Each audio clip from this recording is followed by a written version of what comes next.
محترمو دغه یتیمان چې دلته ناست دي دا زموږ د افغانستان د تېرو 20 کلونو یتیمان دي. د دوی پلرونه یا د حکومت ملګري وو وژل شوي دي، یا مجاهدینو طالبانو.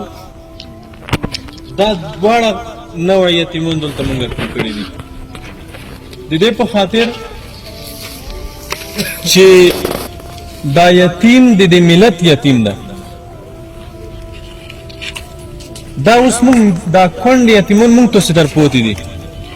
موږ تاسې مسؤلیت دا جوړېږي چې د دې کونډو یتیمانو کفالت وکړو، د دوی سرپرستی وکړو، دوی ته د تعلیم زمینه مساعده کړو، دوی ته د روزنې زمینه مساعده کړو، او کوشش وکړو چې په خپل څنګ کې ګاونډ کې مو یتیم داسې پوتې نه شي چې هغه وږی ویده شي. دا د موږ تاسې ټول ملت مسؤلیت جوړېږي. چا سره هم چې په خپل کلي کې په خپل ګاونډ کې یتیم سره ده، د باندې دا حق ده چې هغه یتیم سره کومک وکړي، مرسته وکړي. اسلامي امارت د هېواد د ټولو یتیمانو دپاره، هغه که د عسکر یتیم ده، که د مجاهد او د طالب یتیم ده، د ټولو لپاره یو منظم پلان لري چې دا د ټولو یتیمانو کفالت په غاړه واخلي.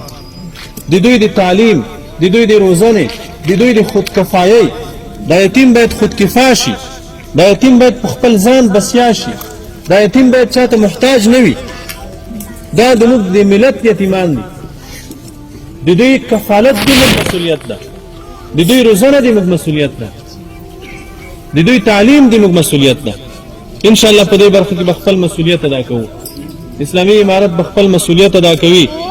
اسلامي امارت نه خپل کونډې یتیمان نه دي هېر، د دې ملت کونډې یتیمان نه دي هېر. موږ نن تاسو ته ډېر کم شی راوړی ده، خو الله ته مو امید ده چې د ټول هېواد خصوصا د لوګر ولایت د ټولو یتیمانو د ټولو کونډو سرپرستی په غاړه واخلو، د ټولو یتیمانو کفالت واخلو، دوی ته ښه تعلیم زمینه مساعده کړو، دوی د خودکفایۍ زمینه مساعده شي. انشاءالله چې نور هغه ورځې تېرې دي، د جنګونو ورځې تېرې شوې، د مرګونو ورځې تېرې شوې، نور به د امن ورځې وي، نور به د سولې ورځې وي انشاءالله. الله تعالی دې هغه ورونو ته هم ډېر زیات اجرونه ورکړي چې چا په دې برخه کې کومک کړی ده.